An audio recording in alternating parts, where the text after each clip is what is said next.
Bismillahirrahmanirrahim. Sayyidina Abu Bakar As-Siddiq setiap kali menyebut nama Allah, badannya langsung bergetar. Dia tidak sanggup mengeraskan suaranya. Maka dikenallah Sayyidina Abu Bakar As-Siddiq, zikirnya lembut. Dalam bahasa Arab, az-zikr al-khafi atau sirri, zikir yang sir, yang lembut. Karena dia kenal siapa yang dia sebut. Tapi Abu Bakar ditanya, apa yang disebut ma'rifat, mengenal Allah? Jawaban beliau, ketika engkau mengaku, semakin mengenalnya, semakin engkau mengaku bahwa pengetahuanmu tidak ada apa-apanya. Ini baru faham tauhid, pembagian sekian, baru faham sifat 20, sudah merasa alim. Belum, itu belum. Bahkan satu huruf pun itu ada nama, ada makna di dalamnya. Kita baca al-lafaz Allah, alif di situ sudah ada maknanya. Jika tidak ada maknanya, kenapa Allah mengatakan alif lam mim? Karena satu alif ada makna. Itulah perbedaan kitab suci ini dengan kitab suci yang lain.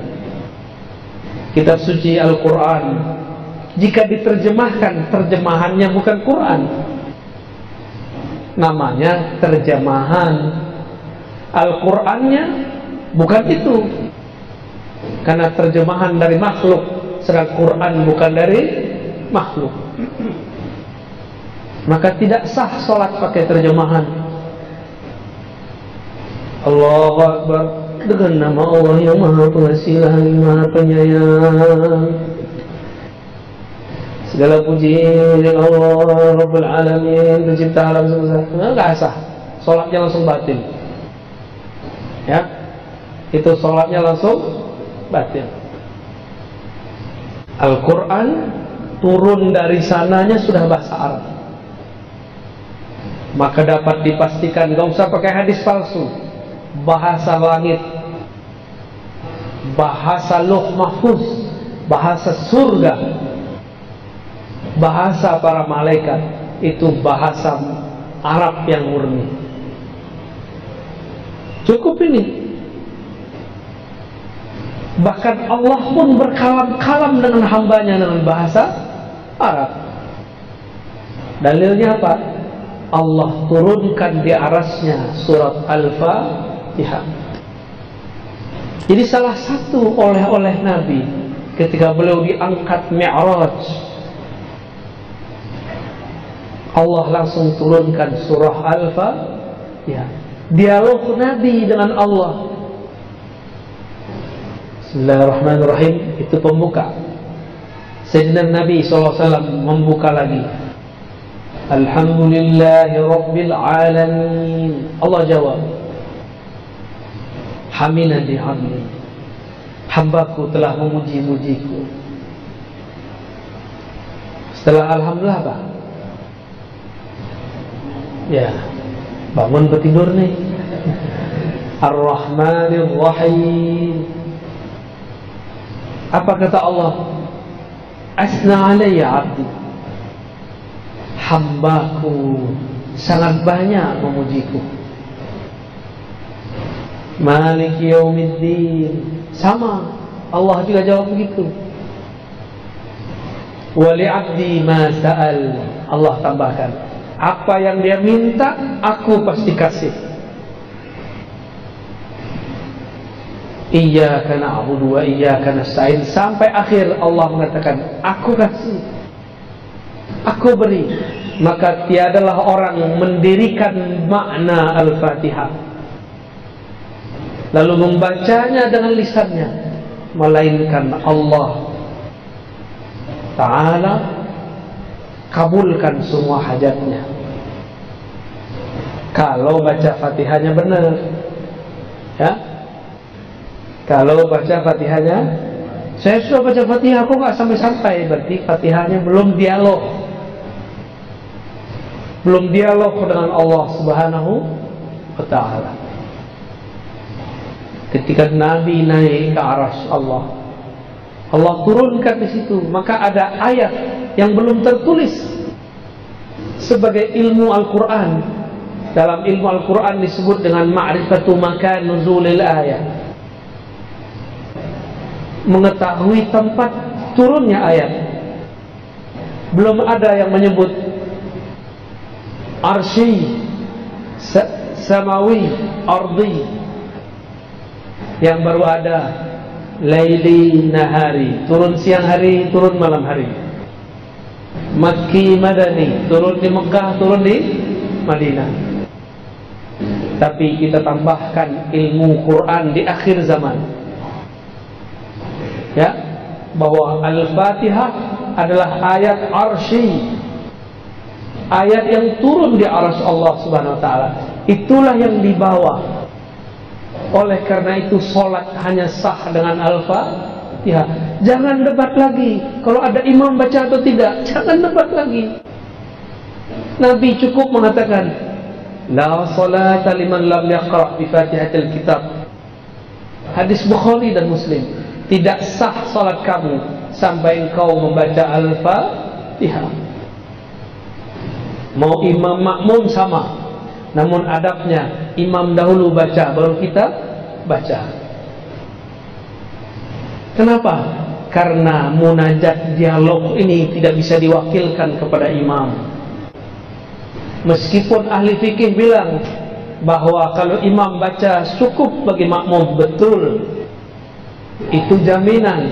Tapi jika dia seorang hamba, dia harus berdialog dengan Rabbnya. Maka saya termasuk orang yang sangat kagum dengan mazhab Imam Muhammad bin Idris Syafi'i. Beliau berdasarkan hadis ini mengatakan, mau imam mau makmum wajib baca Al-Fatihah. Karena dialog munajat hamba tidak dapat diwakilkan kepada seorang sahaja. Jadi gak usah debat, Pak.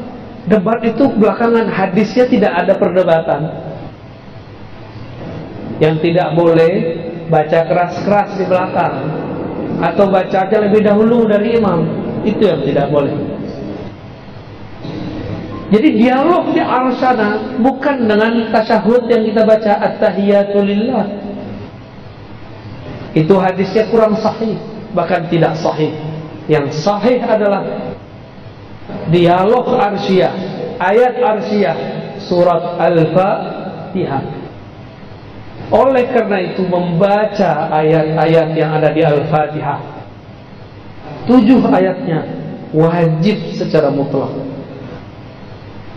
membuat salat menjadi sah atau salat menjadi tidak sah. Guru-guru kami yang ahli ma'rifat mengkalamkan kepada kami, apakah salawat Allah kepada hambanya? Maka beliau mengatakan, salawatullah ala abdihi suratul Fatihah. Salawat Allah kepada hambanya adalah turunnya surat Al-Fatihah. Salawat artinya turunnya rahmat.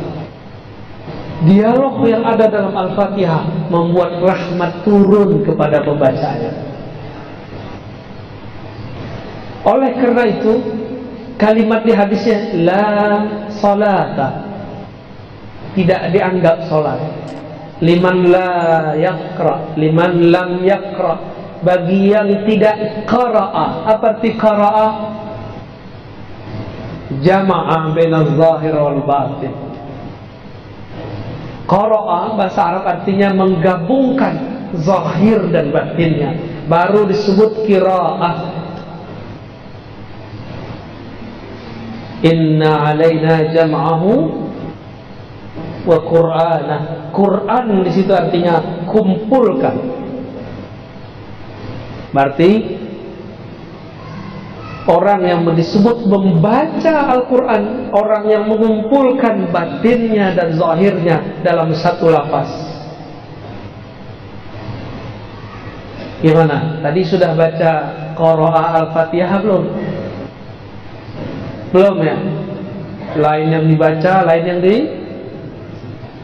dikumpulkan ingatan dengan kolbu. Dari kolbulah kita membaca Al-Fatihah.